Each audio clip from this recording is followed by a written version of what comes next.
You ever wonder about the lives of some of the great country music legends? Beyond what you saw on the stage, what kind of person was Farron Young? Roger Miller, Tammy Wynette, and others. Well, who better to tell you the real story than the children of the country music legends? Those who grew up in the shadow of country legends like George Jones, Marty Robbins, and Conway Twitty. Well, that's who we have on this special edition of Country's Family Reunion we're calling Second Generations. We've also invited some of the country legends you know to add their stories and songs as we celebrate 2 generations of country. So get ready for some stories you've never heard and some songs sung so well by their kids, you'll swear the legends were in the room. This is Country's Family Reunion, Second Generations. Thank you very much.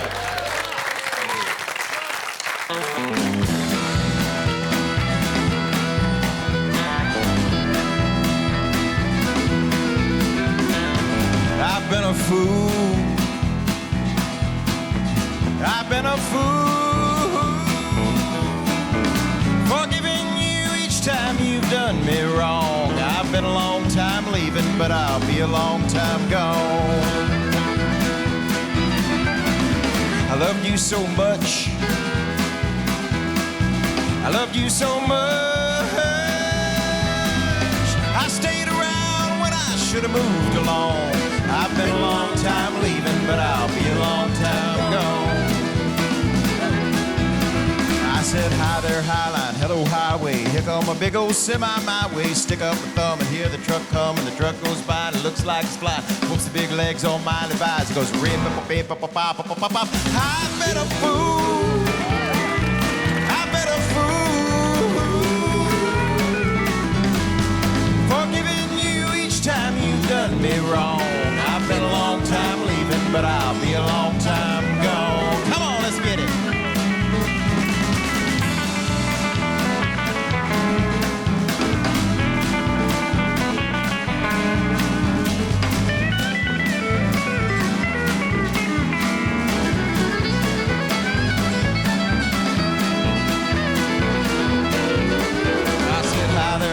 Hello, highway. Here come a big old semi my way. Stick up a thumb, hear the truck come, and the truck goes by and it looks like it's flying. Whoops the big legs on my Levi's. Goes rip, pop, pop, pop, pop, pop, pop. I've been a fool.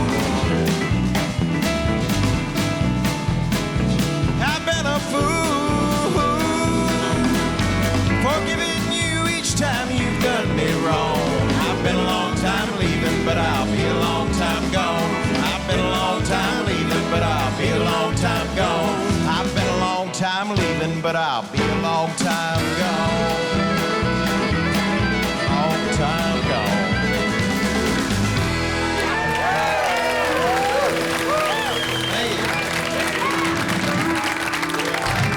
Thank you. Thank you very much. No, that's not it. Okay. You can't go anywhere. You know you got to sing a little bit of King of the Road. Oh, I was looking for Simon Cowell. He left. He said to tell you were great. Okay, good. Sorry. Oh, if y'all want to snap along, it's B flat for those snapping at home. Trailer for sale or rent. Rooms to let 50 cents. No phone, no pool, no pets. I ain't got no cigarettes. I've been 2 hours of pushing broom buys an 8 by 12 4-bedroom. I'm a man of means by no means. King of the road. 3rd boxcar, midnight train. Destination Bangor, Maine. Oh, worn out suit and shoes. I don't pay no union dues. I smoke old stogies I have found. Short but not too big around. I'm a man of means by no means. King of the road. I know every engineer on every train, all of their children and all of their names, and every handout in every town. that ain't locked when no one's around. I sing trailers for sale on rent, rooms to let 50 cents. No phone, no pool, no pets. I ain't got no cigarettes, but 2 hours of pushing broom buys an 8 by 12 4-bedroom. I'm a man of means by no means, king of the road, king of the road, king of the road. Ba-da-ba-ba-ba-do-ba-ba.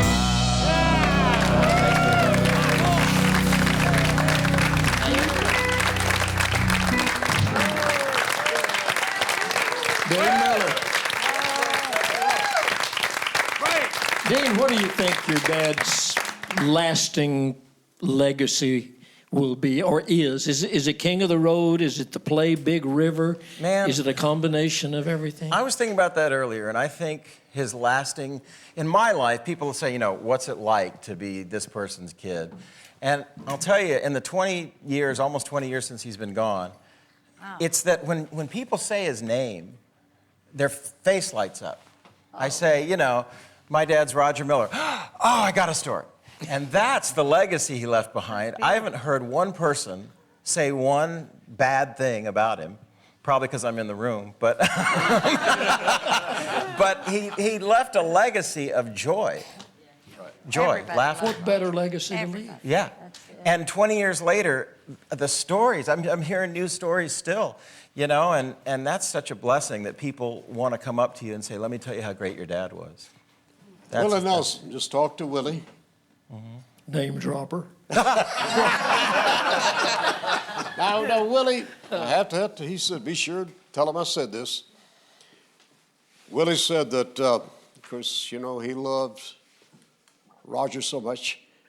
He said that he and Roger were traveling out in South Texas, and the sun was going down. There's nothing more beautiful than South Texas when the sun is setting. Willie was driving, and he thought Roger was asleep. And he said he was driving along, and all of a sudden he heard this voice say, "Hey, Will, just think what God could have done if he had had money." So Willie says hi. Okay. Hi, back to Willie. All of us. I got a quick Willie Nelson story, if I could. Can I just stick it in there real quick? Willie and my dad, well, it's okay to tell it now. It's way old. My dad and Willie were in rehab together. Okay. And Willie brought these guitars with him, and they had them just so they'd have guitars to play and pick while they sit in there for 30 days. Well, 3 days into it, Willie sneaks out the window in the middle of the night and escapes 3 days into the rehab. My dad finished and did very well, but I still have that guitar, and I kept saying, you want me to give these back to Willie? And my dad said, you can have it as long as, if Willie ever asks for it back, you got to give it back. So I still play that guitar. I play it in shows. I play it on stage. I've got that same guitar that was Willie's, and I'm just scared to death the IRS is going to come get it.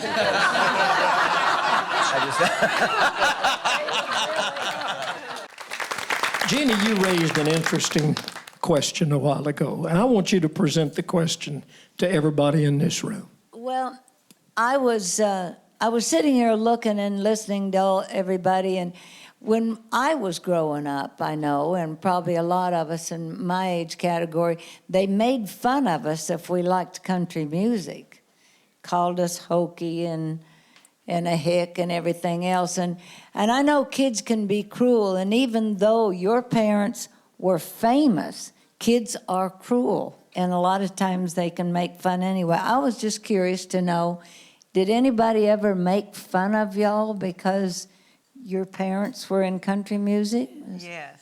No, Lord. No, Yeah. Dad taught us to be physically intimidating pretty early on. Yeah. Which is why I went right to the Marine Corps right out of high school. I just figured, well, I had a lot of practice of this, so I think I'll just go this route with it. It's funny what you guys were talking about with, having kindred spirits among, kids of the entertainers and stuff, it's true. But what's interesting is, and one of the great things about it is we usually have the best stories of anybody else at parties. You know, they're really great stories. Now, most of mine are lies, but they're great lies. They have a basis in fact, but you know, they're mostly lies. But we have great stories. But then I get out here with all you guys and Hall of Famers and you know and all this stuff, and now my stories aren't as cool anymore. It's kind of depressing. Ronnie, what about it? Growing up as Marty Robbins' son. It was a little different. Now, I'm a little older than most of the young ones, I guess, here. A lot older? Okay. So, you know, when we moved, I know when we first came to Nashville, we lived over in Loney Drive. The Wilson brothers were right around the corner from us, and but that was in Woodbine. We moved to Brentwood, and I started in first grade in you know, there off of Franklin Road. And everybody else was doctors' kids, lawyers' kids, you know, professionals. And there was a lot of I don't want to make it sound that bad, because it really wasn't that bad. But they didn't accept us, really, you know, because Daddy was still a hillbilly regardless of, I mean, he was on the Opry, and of course he got fired from the Opry once, and then he got rehired, and everybody, I remember that happened to me when I was in the third grade, and everybody in the third grade thought, you know, we were going to lose our house because he got fired from the Opry, but which, you know, I don't know what they were making then, probably about $16 a show, but. Well, you were, his real name was Robinson. Right. So were you Ronnie Robinson, or were you Ronnie Robbins? But now see, Hank Jr. and I we went to elementary school and up through our freshman year before he, you know, left school and went on the road. So there was, and there was a few other. Wesley Rose lived in the Creve Hall, which I guess I don't think he ever moved from that house. But of course, Daddy was an Acuff Rose writer, and of course, you know, Hank Sr. was, and. Yeah, but Hank kept the name Williams. I just wondered, he was he was Randall back then. Yeah. He didn't go by Hank Jr. He went by Randall. But I just wondered, with your name being Robinson, if they made the connection that you were Marty Robbins' I don't son. think they did in the first grade. In second grade, I took a little. Cashbox at the time was a little bitty magazine, and Daddy had just had Singing the Blues. Let me think. No, yeah, Singing the Blues, and then Guy Mitchell had the pop version of it. And so I took that to school one day, and I think, you know, I guess I was proud of it. I was showing it around, you know, and everybody goes, who's that? You know, it's country music, you know. And then, we had, like in the third grade, we had show and tell. And I remember Hank bringing his guitar, you know, and I think I read poems. But you know, through the years, it got a little better. But it was just, I guess, because at that time, Brentwood was a pretty snooty little area, and I don't think that's changed really. But Robin, what about you? Being Farron's son? It was strange when you'd go over to like your friends' houses for the weekend or to spend the night and stuff. It was strange that you'd go in there and go, "Oh, your dad's home on the weekend." Yeah. You know, I mean, my dad's never home on the weekend. Oh. Your dad will go out and throw a ball with you. See, my dad won't really do it. He's not here. And when he does come back in town, you know, he's got things to do up on Music Row and all that. So, I mean, a lot of that was strange. And that's why I said, like, I had a lot of friends. Like, one of my best friends lived right over next to Chip, to number 5 over there. I know him as Chip. That was, you know, and we'd sit out there and play football and, get the neighborhood gang together and all that. So I was, was blessed with having a lot of friends. But it was always a strange thing, and that's what I told a lot of people when they came here. I said, you're never in your life ever going to be in a room where you're around people that know exactly what it was like to grow up just like you. It's true. Which is one of the cool things about doing this. Yeah. I don't know if y'all have noticed, but one of the empty chairs has been filled over there on the back row. That's my daughter, Terry Whitman, who came to be with us. I have 3 children. None of them sing or perform. Was it hard growing up being Bill Anderson's daughter? Only when people would say, what's it like to be Bill Anderson's daughter? Right. And I would go, I don't know. I've only had one dad. He's my dad. What do I compare it to? And then people would have this revelation maybe years after knowing me. And they're like, why didn't you ever tell me? I was supposed to wear a T-shirt that says, "My daddy's Bill Anderson. Who's yours?" My You daddy, know, what do you my daddy do? whispers. You said something interesting to me one time. You said that sometimes your school teachers thought maybe you were spoiled. Well, I was a perfect child, of course, but you know, when I would act out, maybe, or I think I was telling you there was a friend of mine in the class, and he would throw out something witty and do whatever, and the teachers would laugh, and the kids would laugh, and maybe I would do something, and the kids would laugh, and the teachers would take me out in the hall and say, "Well, don't you think just because you're Bill Anderson's daughter, you can do that and get away?" I remember one time, two of the teachers coming out together, and one of them saying to the other, "This is really what happened. She thinks she can get away with things like that because she's Bill Anderson's daughter." My third grade teacher was like that. And I won't mention Miss Duke's name. So what we all want to know is, did Whispering Bill ever yell around the house? Bill, wait till you've had one that'll sock his friend, his so-called friend, because he hadn't heard of Gene Shepherd. Oh, really? I like that. I won't say which me. You. Well, that They called us to school and said, "You got better control this child." I said, "Oh, I will." And I bet you did. Yeah. Yes. My daddy's double razor strop. No. Chip, what about you, being George Ham? And you have an older brother and a younger sister, neither of whom are related to this business at all. What did you have any particular situations being George's son in school with your friends?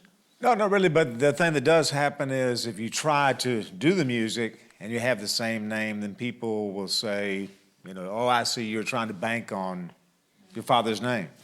So when I had my first record out on a label in town called Mary Tyler Moore, MTM Records. And so I used my middle name, which is Heggie, and my Roman numeral, which is V. So I was Heggie V. That way I could make it on my own. And actually I did make it on my own for a little while. And then the press people were saying, well, Heggie V is actually George Hamilton V. And people were saying, why are you going by Heggie V? Right. So, you know, you can't do anything right. And so you just find your own way, you know. Exactly. See, I tried it both ways, and I didn't make it either way. Jet Williams, I can't think of a better way to kind of put this thing on the pathway to the house than to hear another Hank Williams song. Oh, yeah. It don't get a whole lot better than that.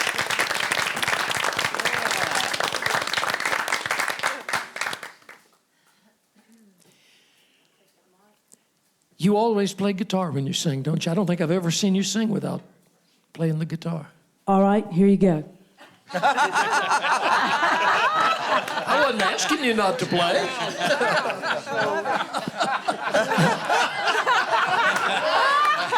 I'll set that over by you so you can hold on to it. The song I'm gonna do for y'all, when I do a show, I tell what I call Hank history. The song I'm gonna do, he wrote it in August of 1952. It's one of the last songs he ever wrote. It was on his last session. He also never sang it live on stage with his Drifting Cowboys because he died way too soon. It wasn't released until after his death. It never made it to #1 until he had been dead for 6 months, and it happened to be a B-side. This was a song that wasn't supposed to do a whole lot of anything. But I've always heard a record company can make a #1, but it's the fans that make it a hit. And what happened was one night in New York, a sleepy DJ accidentally played the B-side. The phones rang. A-side, B-side, B-side, B-side. So here's a song that wasn't supposed to do a whole lot of anything, but became Hank history.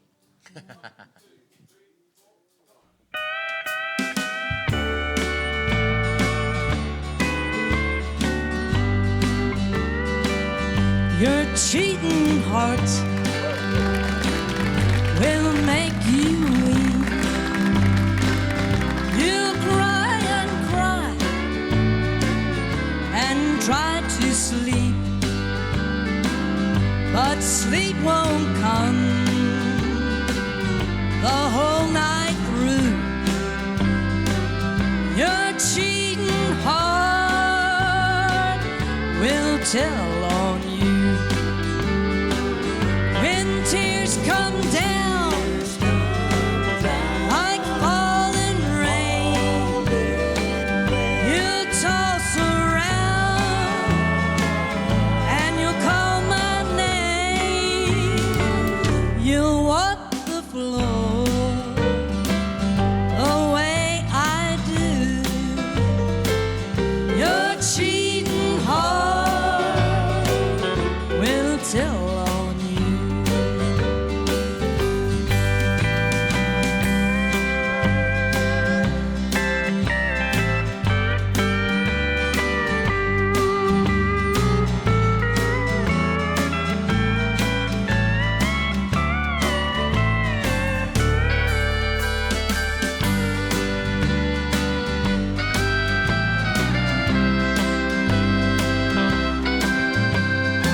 someday and crave the love you threw away. The time will come when you'll be blue. Your cheating heart will tell on you. When tears come down like falling rain, you'll toss around. Oh, you'll come and you'll walk the floor the way I do. Your cheating heart will tell on you. Your cheating heart will tell on you. Thank y'all. Joe Williams, gotta ask you, everybody in there, Jeannie Seeley leaned over to me, we're all sitting here wondering, because I don't, what was the A side that was supposed to have been the hit? Kalijah. Oh, that's right. Yeah. So they were both hits. Actually, he recorded Your Cheating Heart, Kalijah, Take These Chains, and I Can Never Be Ashamed of You. That was his last session. Wow. Goodness gracious, wow. Thank you for sharing that. Oh, thank you. Little Hank history never hurt anybody. Yeah, I love that.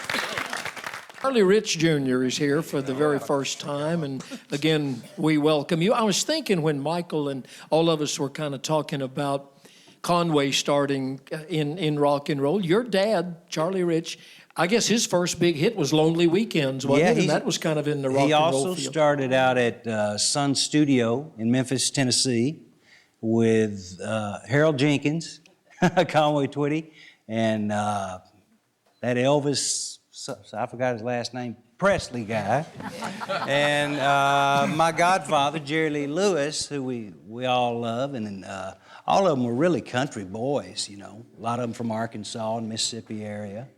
So he had hits on and off, but it wasn't until he moved his recording operation to Nashville with Billy Sherrill, and that's what really took off. Well, there's another person, at least one in this room, that knows what you're talking about, because, of course, Billy Sherrill was responsible for so much of Georgette Jones's mama's success and her dad's success. Well, was your dad, was Charlie one of these people that, like Conway, did he want to be a country singer, or was he just out to sing pretty much whatever he could? Dad liked everything. He didn't know that you were supposed to just sing one style of music, because he grew up on a farm singing country, of course, and gospel, and listening to the radio. He learned how to play jazz and rock and roll and boogie woogie. So he liked it all. And it was hard for them to get him to just, no, Charlie, you need to just do this or this. And depending on which record deal he had at the time, some know him as a rock and roller, some as a country guy. And well, there's no need in putting fences around it. When you're that talented, you can sing most anything you want to sing. Did he always play piano? Did he play anything but piano? He actually, and I've never seen him play it, he started off playing saxophone. Really? And he was actually in the Air Force Jazz Band.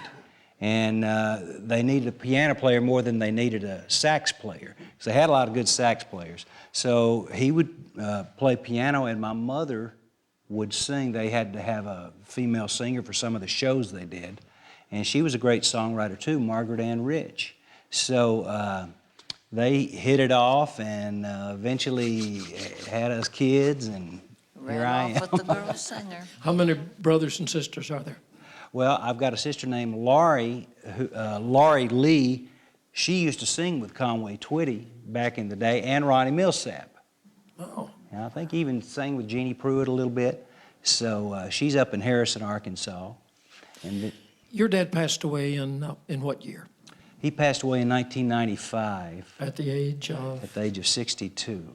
Wow. Goodness. He had just seen, he and my mother drove down to Natchez, Mississippi, and I was playing with Freddie Fender and some of the Texas tornadoes doing a show down there. And we got to see him, and, you know, I told him I loved him, and I thought he looked really great. But that night, they pulled over in Hammond, Louisiana, and just kind of rested. They were on their way to Florida for a little vacation, and he just never woke up. You're carrying on the tradition. You're playing. Doing the best I can. Well, everything, I've never crossed paths with you on tour or anything, but everything I have heard has been terrific. And I assume you're going to go over there and take the piano Yeah, away from Dirk that's my Johnson. crutch over there, though. All right, Piano. you go right over there. I cannot wait to hear this. Charlie Rich Jr. Boy, his dad was one of the great ones. He could truly sing anything. I have seen him in concert. And let me tell you, when he's on that stage at that baby grand and that blue-white pinpoints spotlight is on him, just gave me cold chills everywhere. And then he started singing. It really did. Wow. We'll give you the old college try here. Hopefully you'll remember this song.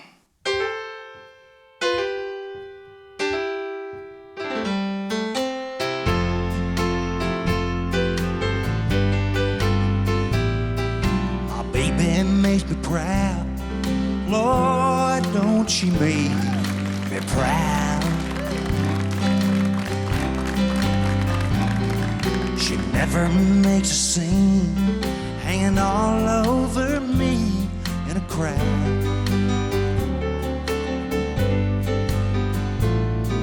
But people like to talk. Lord, don't they love to talk? But when they turn out the lights, I know she'll be leaving with me. And when we get behind closed doors and she lets her hair hang down and she makes me glad that I'm a man, well, no what goes on behind closed doors.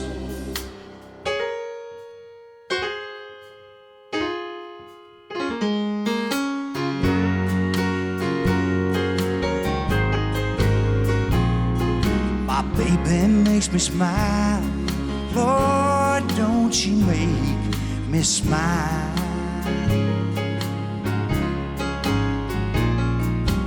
Never far away, too tired to say I want you. She's always a lady, just like a lady should be.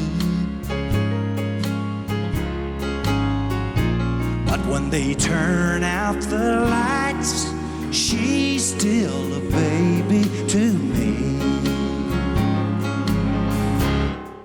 And when we get behind closed doors and she lets her hair hang down and she makes me glad that I'm a man, oh, no one knows what goes on behind closed doors. Behind closed doors.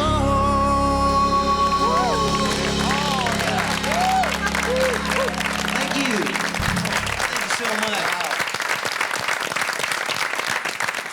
Charlie Rich Jr. Wow.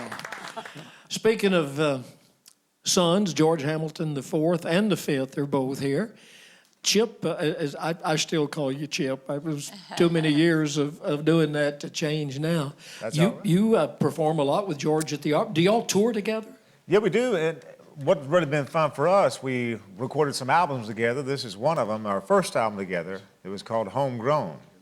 And it was very interesting because growing up, like many of the people here, the father or the mother would be on tour playing the music. So, you know, we didn't get a lot of time with them to learn baseball or whatever. So recording this record together became like our first tossing of the baseball back and forth, because he was on the road all year long, going to places like Europe, and inspiring me to go to Europe. And I also do some printing with the wood blocks. And because of that, the globally situation, traveling all over the world, I thought, how about coming up with something, think globally, act hillbilly? Which, you know, that makes me happy because so many of us grew up when country music was called hillbilly music. And, of course, Ralph Emery said pop goes to the country, and it definitely did. But the hillbilly thing is alive and well, and it's great to see all the generations of hillbilly right here, you know, music that's country music. So I'm glad to be here for that. You lived in Paris, France for a while, didn't you? We sure did. We were there, and I learned how to dress well, as you can tell.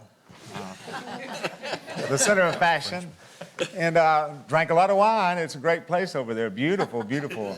You sing country music over there? Sang country music over there, and I was lucky enough to do the very first country music video with French people in France, and it became a #1 song in France, and the video too, with all the line dancers. So that was quite a party. But one of the things that you always run into when you're overseas, I asked the record label, do the people understand the words? And the label head said, look, no, but it's got a good beat. So just keep on singing. So I said, all right. And sometimes that's the way it is in modern day country music. You know, you can't understand the words, but it's got a good beat. But there were songwriters like you. And thank you for putting country music on the map and making songs important. Well, there were a whole lot of other people, too. How about y'all doing a song together? Yeah. I know you do this one together at the Opry. Yeah. Well, what I'm going to do, I'm going to surprise him. He doesn't know about this yet. Oh. I'm going to go up here and start singing the song. And during the solo, we might invite a special guest up on, which might be him. Well, don't give it away. He can't hear me. All right. He can't hear me.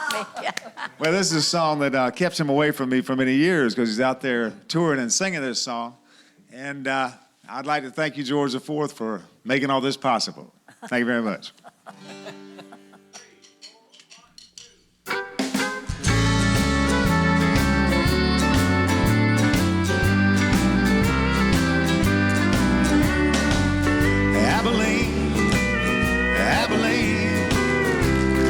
Town that I've ever seen. Folks out there don't treat you mean. In Abilene, my Abilene, I sit alone most every night, watch those trains pull out of sight. Don't I wish they were carrying me back to Abilene, sweet Abilene. Everybody now, Abilene, Abilene, prettiest town that I've ever seen. Folks out there don't treat you mean. In Abilene, my Abilene, oh yeah. How about Hank Singer on the fiddle?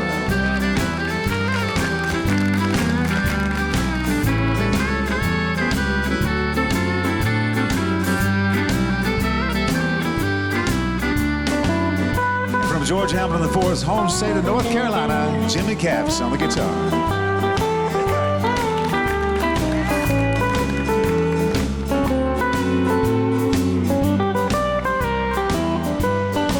From Alabama, Mr. Mike Johnson on the steel guitar.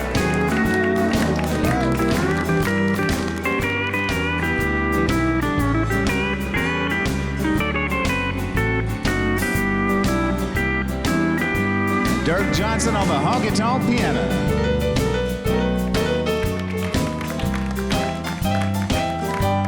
Here comes my special surprise guest up here now. It's you. Would you take a verse of this song? Crowded city, there ain't nothing free. Ain't nothing in this town for me. Wish to the Lord that I could be in Abilene. Sweet Abilene, Abilene, Abilene, prettiest town that I've ever seen.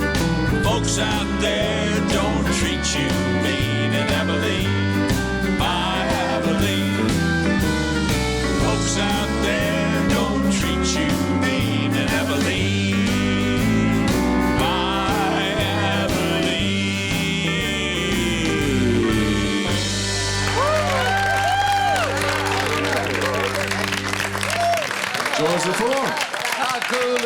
Father and son. George the Fourth and George the Fifth. That's incredible. Jan Howard, I'm going to ask you what I asked Jeannie Seeley about Dottie West. I know you and Tammy, Georgette's mama, I know y'all were very close. What made her such a special friend? Tammy? Or Dottie? Yeah, Tammy. Tammy. She was one of the sweetest, most real people I've ever known. I don't know, we connected. And when she was home, she was really home. She loved to cook, she loved her family, and there was nothing phony about Tammy. She was an honest person, besides being a great singer, but that was secondary, I think. I mean, she loved to sing, but that wasn't first in her priority. Her girls were, her family was. I think Tammy was a giver. She was. She just, she gave herself, you know, to everything that anybody needed and wanted. But she got taken advantage of by other people a lot. Well, you always do know? whenever you're that type of person. I know that. And she really more or less saved my life at one time. And because it was a bad time in my life, and I said, I'm not singing anymore. I'm not singing anymore. I didn't have anything to sing about, I thought. And she came over the house, and she said, you can't do that. I said, yeah, I can. I'm not going to do it. And I said, I just can't go out there anymore by myself. And because, you know, it was after a tragedy in my life. And she said, I want you to come go with me. We're going to Europe on a tour. She said, I want my buddy with me. And she said, you don't have to sing.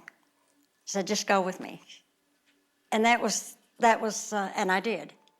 And I was, you know, and after a while, I said, I couldn't stand it not to sing with her.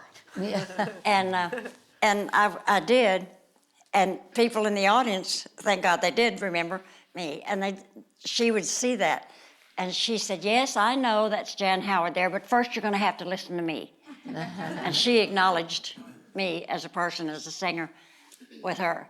I loved her dearly, and 2 weeks, I think it was 2 weeks before she died, she called me, and she said, Lula Grace, which was my real name, and she said, what are you doing?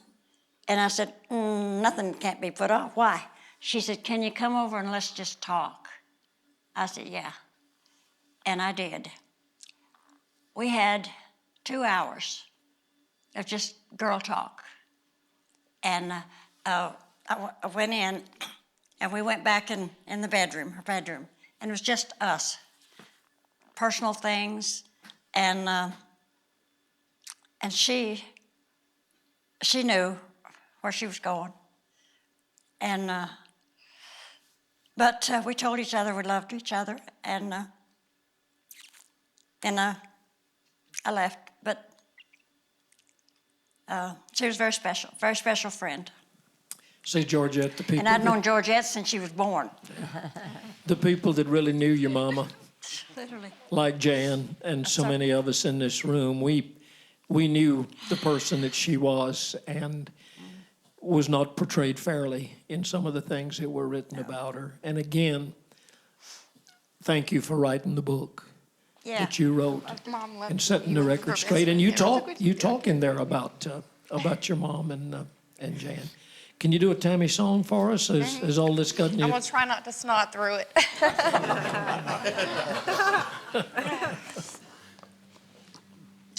That's a great one.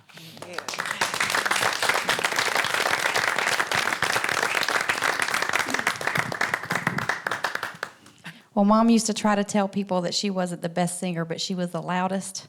So I think she was one of the best, but I'll be loud. So I'm not going to try to sing like her, but I'm going to do my best. I'm going to try to do Stand By Your Man. So. Oh, okay.